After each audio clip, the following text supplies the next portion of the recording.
This week on the Shame Free Life podcast radio show, we will talk from the subject, You've Got to Burn That Bridge. Today is about the power of you. We can be whatever we dream. You're locked into another episode of 15 Minutes of Shame. Each week, we'll help you rebuild your life one brick at a time by addressing real life issues from a practical and biblical perspective. I had to believe in myself like never before. This is the Shame Free Radio Show. Finding a solution to become the greatest. And now your host, minister, author, grief and trauma support specialist, Dr. Ronald Zion Roseboro. Ladies and gentlemen, this is it. Good evening, good morning, good night, wherever you are from coast to coast and from around the globe. You are locked inside of another installment inside the Shame Free Life podcast radio show. I am your host, Ronald Zion, and it's a pleasure to be back with you once again. And yes, we are going to talk about you've got to burn that bridge.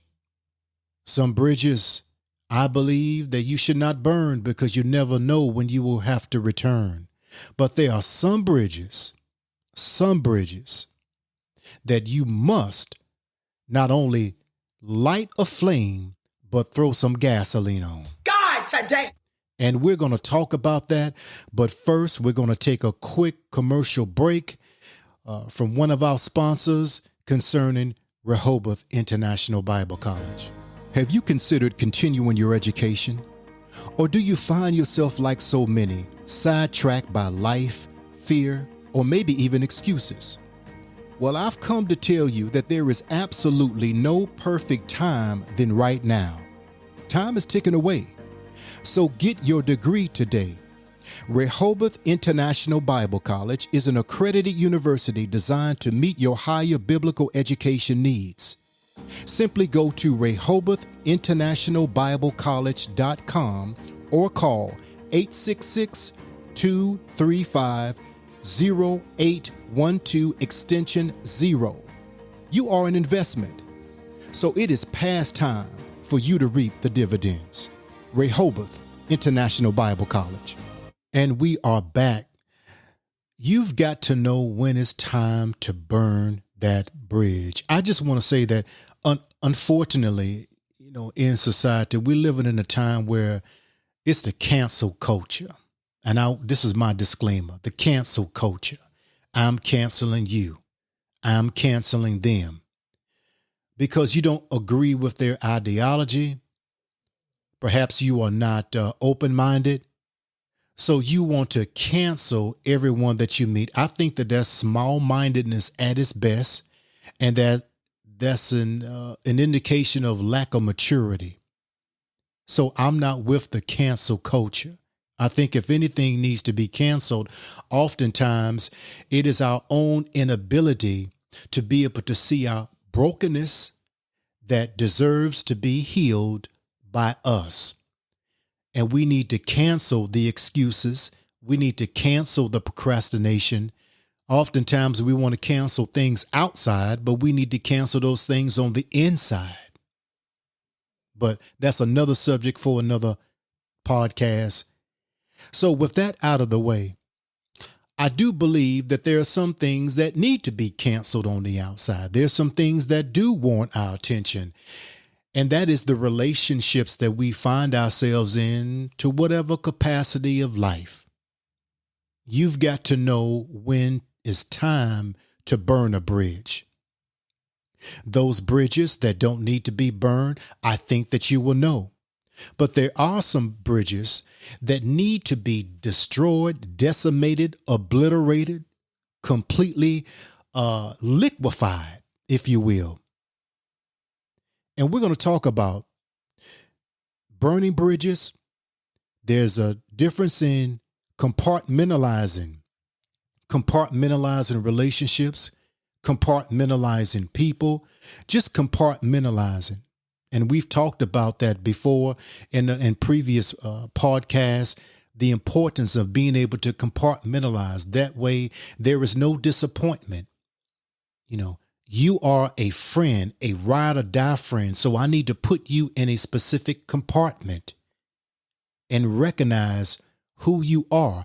And when I need you, I can go right to you.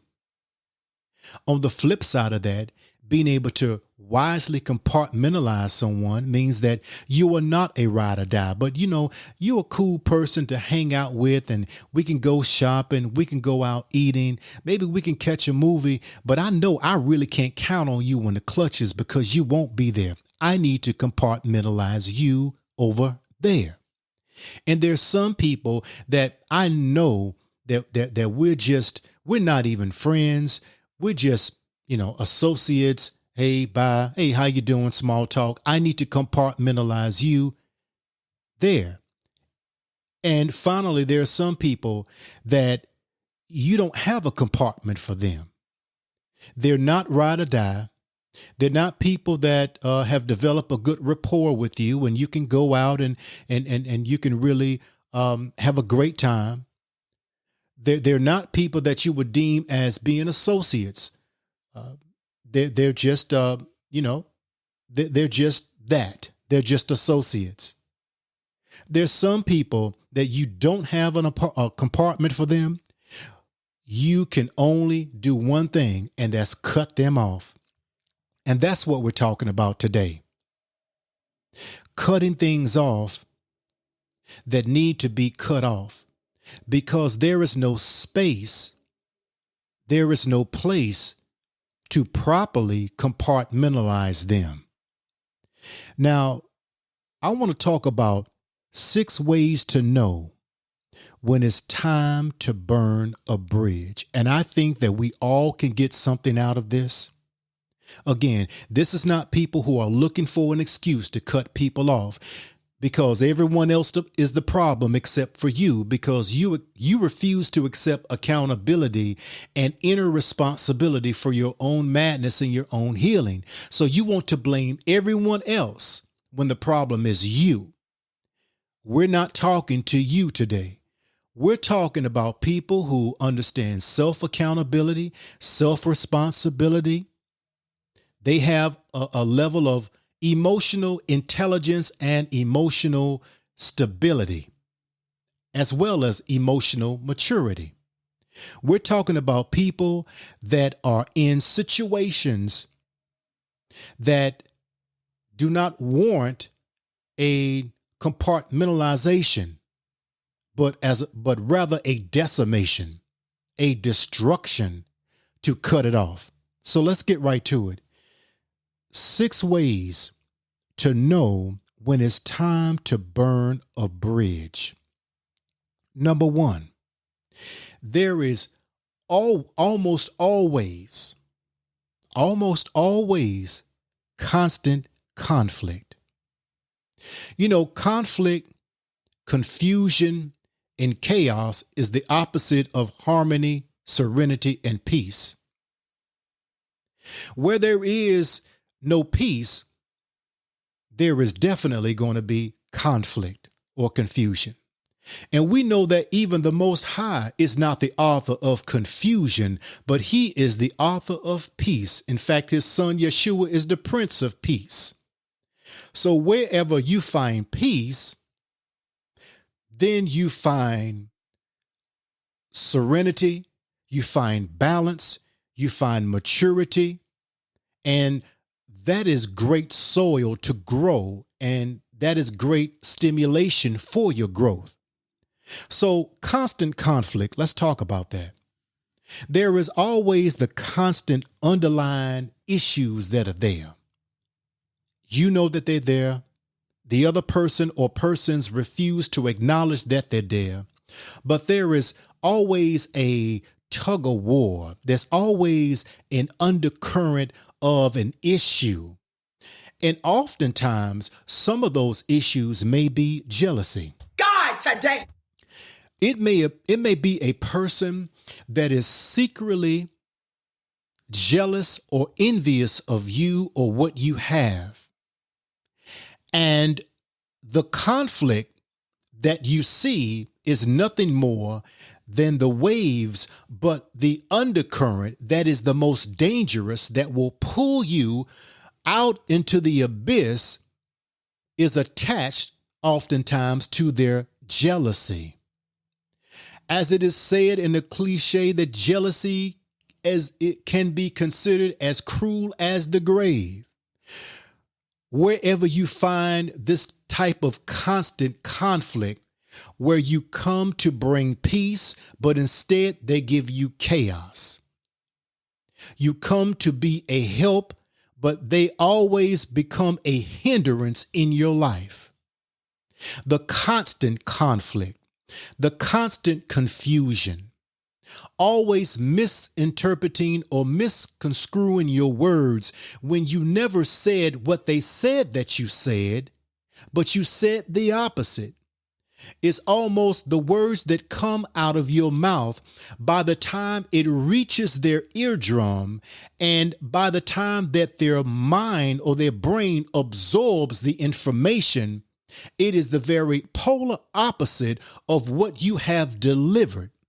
Constant conflict. These individuals always find some kind of way by way of a method that they master to talk about how wrong you are and you never do this right, and you seem to just walk on eggshells in the relationship. That's not the will of the Father, nor should it be the will of yours. To be in a healthy relationship means that you have the autonomy, you have the freedom to just be yourself, right, wrong, or indifferent.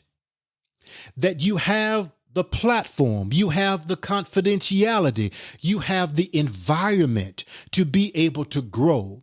And if in fact you make mistakes, that environment will not beat you down, will not ostracize you or just immensely criticize you, but that you have the opportunity to learn and to grow. But if you find yourself walking on eggshells because of a undeniable undercurrent that you can feel, it is real, you can see it, you can sense it, but the other person claims that that nothing is wrong.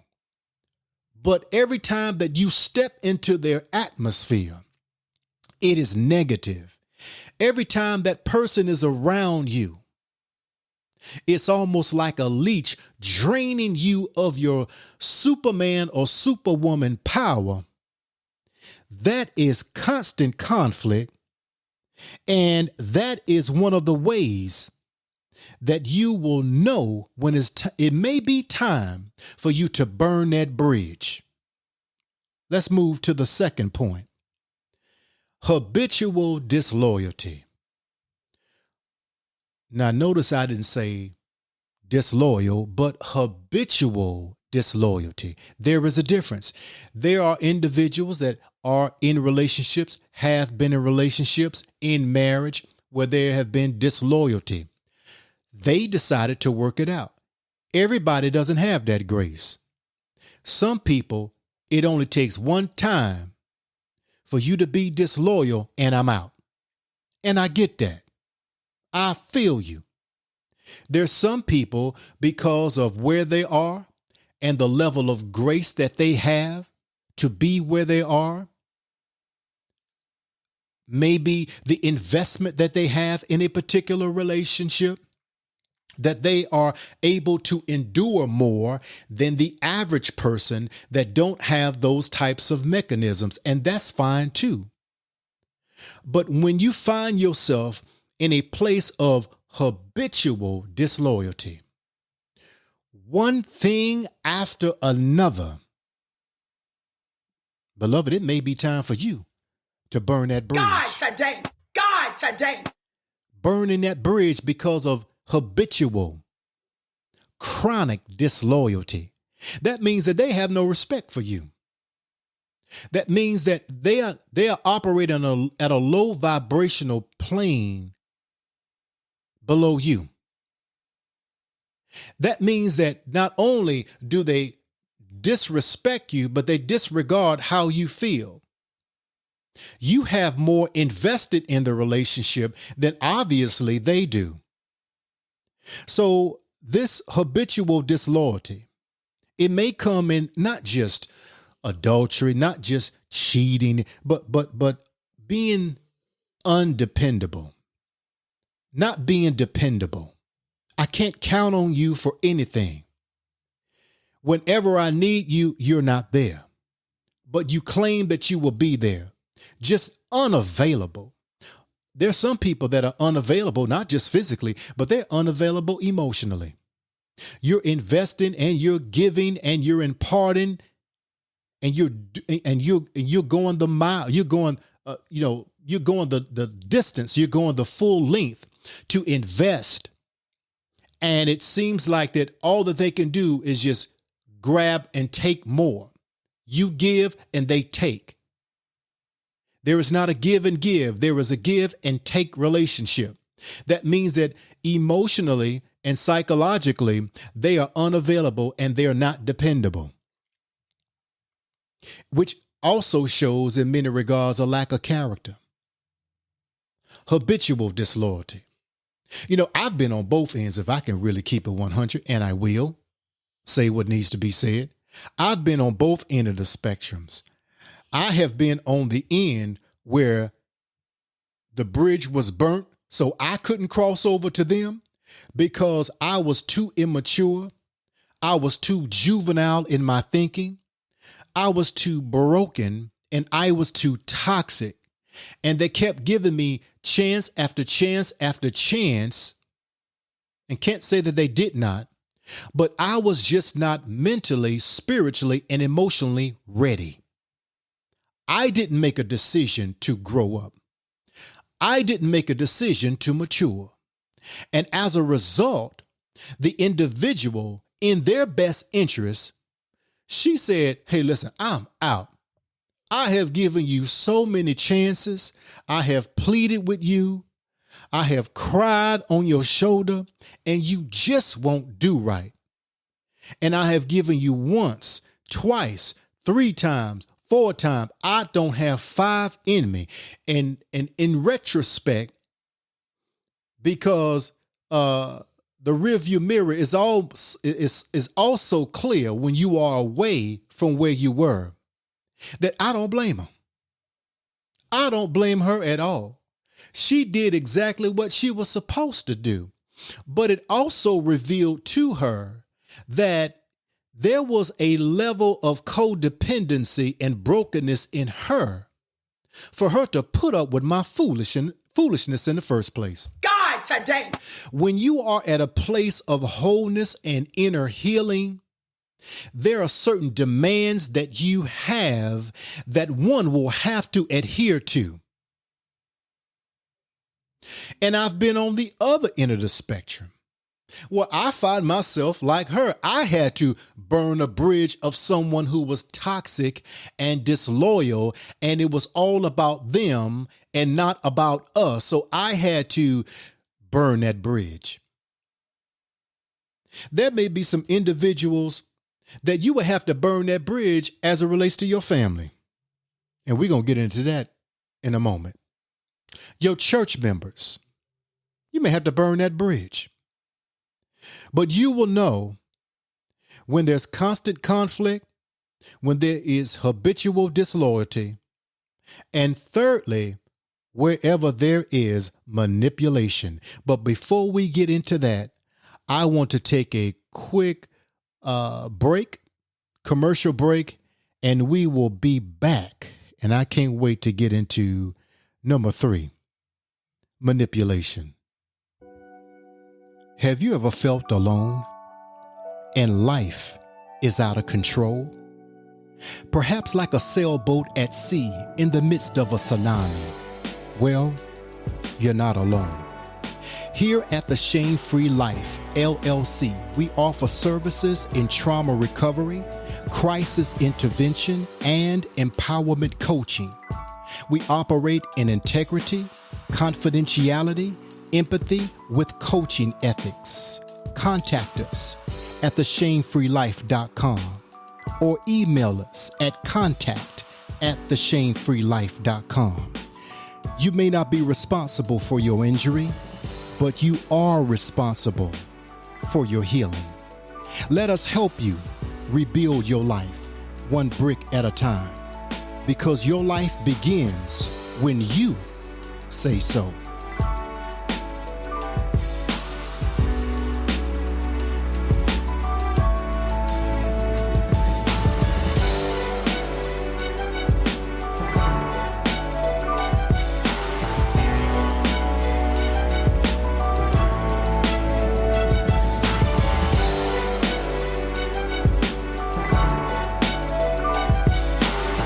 Yes, your life begins when you say so, and also drama and toxicity ends when you say so.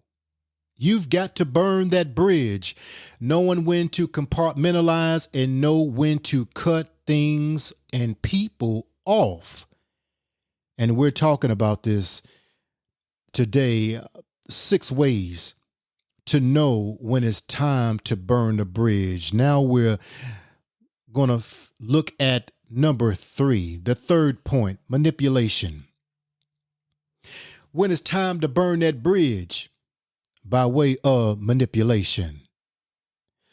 You know, manipulation is a very dangerous tool that oftentimes people use, especially those who are psychopathic, especially sociopaths that primarily use the tool of gaslighting. Gaslighting is, I'm going to get you to doubt your reality. No, you didn't see me, you didn't see me do that. No, you didn't hear me say that. Well, wait a minute. I just saw you. No, you didn't. No. That's your insecurities. I didn't do that. I would never do that to you. No, you didn't hear me say that. I said this. No. No, I asked you twice and you said such and such. No, I didn't. See, I mean, you're just getting in your emotions again. Gaslighting, getting you to think that you're crazy, getting you to doubt your reality when you saw what you saw and you heard what you heard, and that is it. But the person will not admit to it, because to admit to it would shine a light onto the formula of gaslighting that they're using to snow you and to get you think that you're crazy, to doubt your reality through the art and the science of manipulation. One who is manipulative cannot be trusted. They cannot be trusted. Many of these individuals, they get into a triangle type of process, a triangle type of method, whereas they will recruit others to garner support against you. And then they will come in like they are the rescuer when they are the ones who perpetuated it in the first place. So they'll go and get a flunky and tell the flunky lies about you. It could be a family member in a triangular like situation. You have the perpetrator, then you have the person that is recruited, and they fill their mind with lies, and then they'll go and they'll feel some kind of way about you or start an argument with you based on what they heard, but they won't tell the source or cite the source in which they heard this information.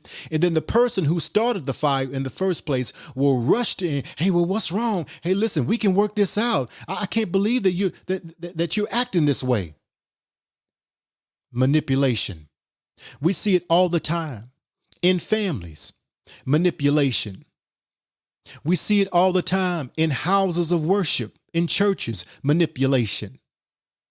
Manipulation, and the Bible talks about it, that it is as the spirit of witchcraft, that it is that diabolical, that even the word talks about it is linked to the dark occultic arts of the demonic. To manipulate. So if you find yourself in a situation, in a relationship or relationships where there is manipulation that is going on, and it is pushing you to the edge of insanity, I advise you to burn that bridge. Do you have enough dog in you to burn that bridge? God today. God today. Let's move on to number 4. when it's time for you to burn that bridge. There is no healthy reciprocity.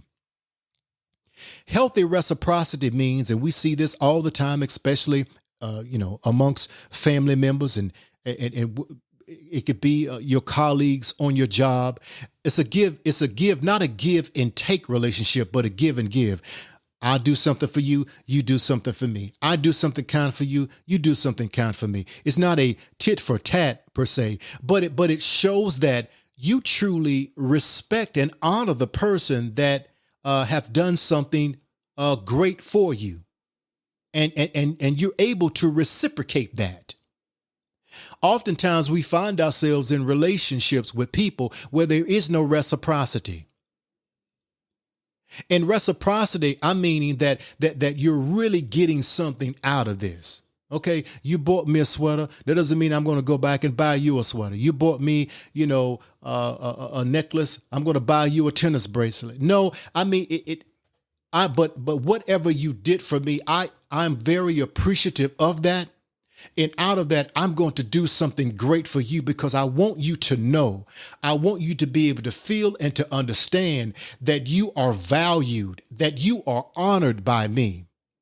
And it's an honor to be honored by you, but I want to honor you in this very moment. There's healthy reciprocity. If we had that going on, I mean, we could really just stop the broadcast. What a wonderful world this would be. Instead of giving something that is of peace and getting something back that is chaotic or not getting anything back at all. Number 5, to know when it's time to burn a bridge. They bring out the very worst in you. God, today. These people or that person, they don't bring out the best in you, but they bring out the literal worse in you. Now, I am happy that oftentimes that we find ourselves in situations that we didn't know what was in us until we were in that situation. It's like, man, I got to work on this. Or, you know what? I need to work on that. You know what? I thought that I mastered this, but I really didn't until this situation showed me that I'm not as far advanced as I thought I was. But I'm talking about individuals that bring the very worst out of you. They live to push your buttons. They live to get on your nerves. It's almost like they wake up in the morning. Before their feet can hit the floor, they're thinking of innovative ways on how they can be a thorn in your side. God, today. If that is happening, I encourage you, I adjure you to burn that bridge. I mean, not only strike a match to that bridge, but throw some gasoline, some high octane gasoline on that bridge. These are people that not only is there an undercurrent of issues, but you may find yourself in a sociopathic relationship. For them to bring out the very worst in you, to bring out stress, and the relationship it brings a lot of anxiety up within you. Perhaps you find yourself in a relationship to where that person is driving you to drink. Now you know it's time to burn that bridge. Why are you compromising your freedom, your joy, your peace that's connected to your purpose by remaining in such a dysfunctional and toxic relationship with someone that is basically out to destroy you? Even the word says that the enemy and the followers of the enemy, at that time, Yeshua was addressing the Pharisees, so he was talking directly to them. But their father was the devil. And so these individuals that have the same type of mind and the type of methods, they're out to destroy you. For somebody to want to bring out the worst in you, as opposed to stir up the best in you and to provoke you to become a much better version of yourself, if you don't have someone trying to push you to greatness and trying to remind you of how great you are, but holding you accountable and holding your feet to the fire of accountability because they understand the greatness in you. If you don't have that going on, then you have the opposite. You have someone that is hell bent on destroying you by bringing out the worst in you, that the very worst will overtake you as opposed to helping to pull out the greatness that's on the inside of you. People that bring out the worst in you. And finally, number 6, how to know when it's time to burn the bridge. You're dealing with purpose blockers. Purpose blockers. They are there to block, to hinder you, to be an obstruction to you reaching or walking in your divine purpose. Listen, all of us listening right now, me included chiefly, we all have a purpose on this planet. We all have a purpose. Your purpose is not to pay bills. Your purpose is not to go see the next movie that comes out. Your purpose is not to have a picnic in the park. All those things are wonderful. Your purpose is not to work your 9 to 5 and work overtime so you can stack your money. Your purpose is not to buy your dream luxury foreign car, live in a high-rise condominium or gated community. If you can do that, wonderful. I think that is great. Hallelujah. But your purpose supersedes that. Your purpose is to make an impact on this planet, because all of those things that I just named, when you pass away, they will pass away. When you pass away, somebody else will be driving your car or they're going to junk it. Somebody else going to be living in your house, or either they're going to sell it or rent it. Your jewelry, hey, it's going to the pawn shop or somebody else going to wear it. But the thing that is invisible, that is responsible for the visible manifestation of the divine purpose in which you were created to accomplish, that is the chief thing to focus on. And that invisible thing is your purpose, to be fully manifested, that everyone else can see and that everyone else can benefit from, that are visible from the invisible. Your purpose. But purpose blockers, they're there to hinder you. They are there strategically. Oftentimes they're strategically planted or sent. They're like informers, government informers, that will infiltrate a particular organization to undermine the organization, to destroy it from the inside out. Well, purpose blockers are the same way. They are there not to help you get to your purpose, not to push you to your purpose, but they're there to keep you from your purpose. And if you find yourself in a situation, in a relationship like that, do your due diligence within your oneself and burn that bridge. God, today. I encourage you to light a fire and burn that bridge. There are too many people right now that are pushing up daisies because they didn't burn some bridges. There are people right now that have literally lost their mind in the insane, they've done away with insane asylums, but people who are on medication right now, people who have lost their minds. Why? Because they were in a relationship that was toxic and dysfunctional, and it was time for them to burn a bridge, and they didn't set it on fire, and they found themselves being set on fire. There are many people right now that were here that committed suicide because they tried to change a relationship. They tried to change a toxic and dysfunctional person that was sent there on an assignment to destroy them, to keep them from their purpose. And since they did not discern that, they blew their brains out.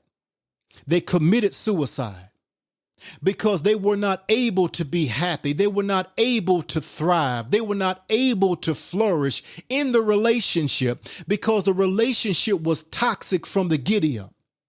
And since they didn't discern that and burn that bridge, they said, well, you know what? I'm just so unhappy. Maybe it's me. I'm the failure, and maybe they're right. Maybe they did what they did to me because I deserve that. I don't even deserve to live. I don't even want to be here anymore. And they took what they did not give, their own lives, because they did not burn that bridge that needed to be burned and go up in flames. Finally, beloved, When you burn a bridge like this because of constant conflict, number 2, habitual disloyalty, number 3, manipulation, number 4, there is no healthy reciprocity, number 5, they bring out the worst in you, and number 6, as we just discussed, they are purpose blockers. When you burn the bridge based on those factual realities, just sit back and watch that bridge go up in flame and don't try to rebuild it. God today. As Yeshua said, let the dead, the spiritually dead, bury the spiritually dead. Do not go back. Do not go back and try to rebuild what needs to be destroyed. So I hope that this has been a blessing to you as we continue to move to a place of wholeness and inner healing, that we can be the best version of ourselves for the Most High God that have made us to be effective for his kingdom in the earth for such a time as this. And know when to, beloved, when to compartmentalize. But when there is no room to compartmentalize, you must come to the realization that perhaps this relationship has expired. Perhaps this relationship needs to die. So what I need to do is burn that bridge. Until next time, as I always say and will continue to say, that your life begins when you say so. Follow me on YouTube at Shame Free Life for You. That's my handle. Shame Free Life for You if you want more contents that's visual and not audible. But we will be back once again with real talk inside the Shame Free Life studio. Peace and love. Shalom to you. Thank you for joining us on the Shame Free Life radio show for 15 Minutes of Shame. Follow us on IG and Twitter at Shame Free Life. For information on promoting your business with us, contact us at theshamefreelife@gmail.com. Until next time, your life begins when you say so.